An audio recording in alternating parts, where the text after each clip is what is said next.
me a speech. I've only one to give. I've only ever hoped for one thing. To see this kingdom united under this English crown. Or mine today and yours tomorrow, it matters not. Hearts, that today you are that kingdom united. You are England, and every one of you. England is you! Fight for that space! Fill that space! Make it tissue! Make it England!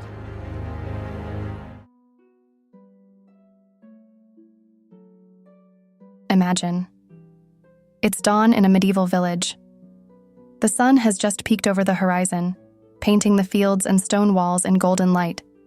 People in simple linen clothing and nobles in lavish gowns are all stirring to life. Somewhere down a cobbled street, you hear the clang of a blacksmith's hammer.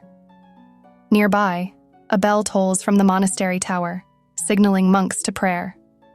Knights are strapping on armor, farmers are taking to their fields, and noblewomen are overseeing the morning routine of a grand estate.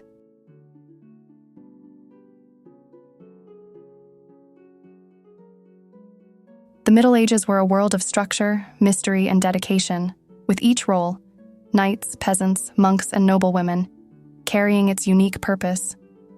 Let's step back in time and follow the day of four very different people. Their daily lives might surprise you, and perhaps even challenge how you think about medieval times. But first, welcome to my channel, your portal into fascinating worlds and histories. Here we dive into the lives of those who shaped our past, explore untold stories, and uncover the myths and truths of ancient times. If you're ready to journey with us, make sure to like and subscribe, because there's a whole world of stories waiting to be told. Now, let's start our journey with the dawn of a new medieval day. Our journey begins with a knight named Sir Thomas. Picture him, waking before sunrise, the pale light just breaking through the narrow slit windows of his stone chamber. This isn't the romantic knight in shining armor you might imagine. Sir Thomas has scars from battle. His hands are calloused and his armor is heavy and worn.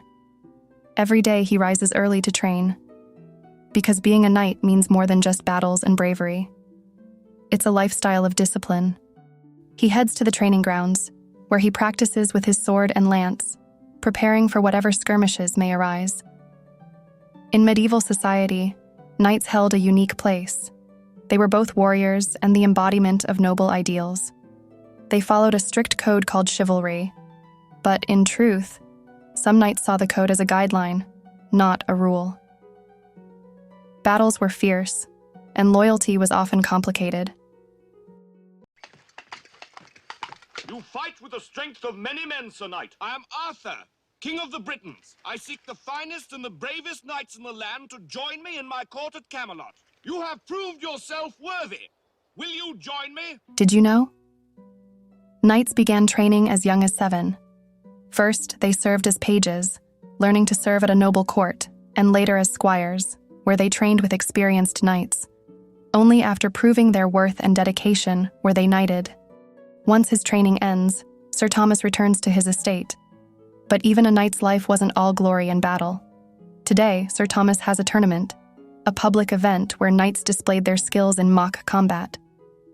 For Sir Thomas, this was an opportunity to gain honor and perhaps win the favor of his lord.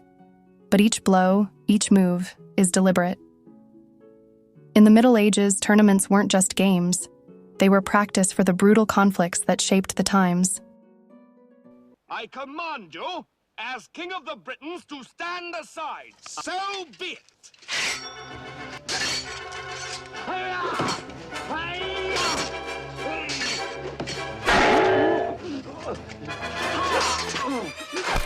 Now stand aside, worthy adversary. 'Tis but a scratch. A scratch? Your arm's off. No, it isn't. Well, what's that then? Not far from the knight's estate is a modest village, where life begins even before the sun has fully risen. Here, we meet Emma, a peasant woman. Her home is a small wooden structure with a thatched roof, her world humble and often challenging. Emma wakes at dawn and immediately starts the fire. Breakfast is a simple affair. Some bread, maybe an apple, and ale, which was safer than water in those days. Afterward, it's straight to the fields. Today, Emma and her family are weeding, a job that seems endless but is crucial for their survival. Life in a medieval village wasn't glamorous, but for people like Emma, it was their entire world. According to historians, medieval peasants were bound by the feudal system, which meant they owed service to the landowner in exchange for protection and the right to live on the land. But protection was relative. In times of famine or war, peasants often suffered the most. Despite this, they found ways to sustain community and tradition through storytelling, singing, and simple evening gatherings. As the day wears on, Emma and her family break for a simple lunch before returning to their work.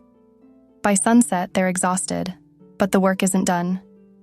There are animals to feed, water to draw, and perhaps the evening supper to prepare. Bye-bye, boys. Have fun storming the castle. Think it'll work? It would take a miracle. Bye-bye. In the quiet, cloistered halls of a nearby monastery, Brother Dominic is already awake. Monks followed a strict schedule known as the Divine Office, which required them to pray at specific intervals throughout the day and night. Brother Dominic rises before dawn for the first prayer, called Matins. Monks were often the most educated members of society, dedicated to preserving knowledge and copying ancient texts by hand. Brother Dominic spends hours each day hunched over his desk in the scriptorium, writing carefully with ink made from plants and minerals. Medieval monks didn't just copy religious texts. They also preserved scientific works, philosophical treatises, and historical documents. They kept records of daily life, wrote about medicinal practices, and chronicled local events. Some monasteries even provided healthcare to villagers, a service rare in medieval society. Fun fact: some monastic orders took a vow of silence, meaning monks would go days without speaking. This vow symbolized a commitment to inner reflection, a lifestyle far removed from the bustling village outside the monastery walls. Finally, we arrive at the grand hall of Lady Eleanor, a noblewoman of the realm. Lady Eleanor wakes to servants bustling around, preparing her morning gown, combing her hair, and setting out a lavish breakfast spread. For a noblewoman, life was a balance of managing her estate, overseeing servants, and navigating the social demands of her status. As she moves through her estate, she checks on the kitchens where they're preparing the day's meals. Feasts were an important part of noble life, a symbol of wealth and status. In the afternoon, Lady Eleanor sits with her daughter, teaching her embroidery, an essential skill for young noblewomen. It's a quiet yet important part of her day, passing on the values and expectations of noble society. One of the most famous noblewomen, Eleanor of Aquitaine, ruled as both the Queen of France and later of England. She wielded political power that was rare for women in the Middle Ages, showing that noblewomen could play important roles in the political landscape. As evening falls, the estate fills with laughter and music. Tonight, Lady Eleanor hosts a feast for visiting guests. The tables are set with roasted meats, fresh bread, and goblets of wine. Minstrels play, and knights share stories of battles and hunts. This wasn't just a meal.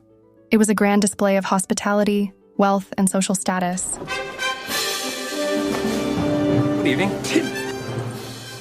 That's Locksley!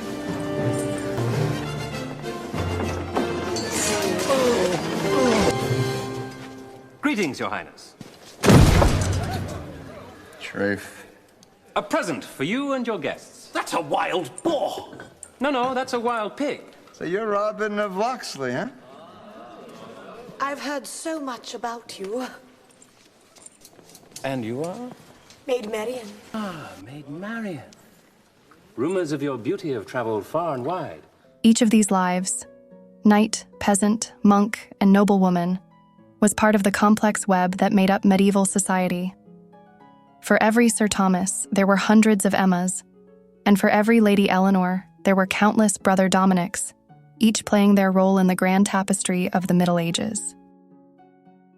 We may think of the medieval era as a time of castles and knights, but in reality, it was a world of hard work, discipline, faith, and survival. Their stories may be distant, yet they remind us of our shared humanity, the resilience, hopes, and dreams that have transcended time. Thank you for joining us on this journey back to the Middle Ages. If you enjoyed this story, don't forget to like, subscribe, and hit the notification bell so you never miss another deep dive into history's hidden stories. And let us know in the comments, whose life would you want to experience for a day?